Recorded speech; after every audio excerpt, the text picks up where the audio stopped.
বাঁচবে কৃষক, বাঁচবে দেশ, গড়ব মোরা সোনার দেশ।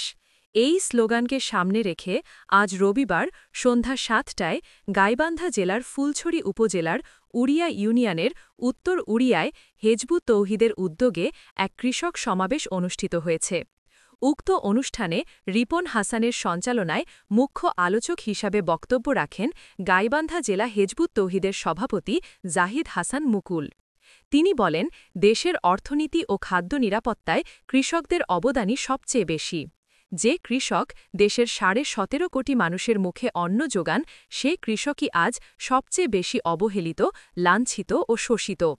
এই অবিচার কোনো কাকতালীয় ঘটনা নয়, বরং বিদ্যমান মানবরচিত ব্যবস্থায় শোষণমূলক শাসন ব্যবস্থার নির্মম পরিণাম। আল্লাহর রাসূল সাল্লাল্লাহু সাল্লাম যেমন আরবের জাহেলি সমাজকে আল্লাহর বিধান প্রতিষ্ঠার মাধ্যমে পরিবর্তন করেছিলেন, তেমনি আজকের কৃষকদেরও বিচ্ছিন্ন না থেকে ঐক্যবদ্ধ হয়ে আল্লাহর বিধানকে আঁকড়ে ধরে নিজেদের ভাগ্য পরিবর্তনের জন্য মাঠে নামতে হবে।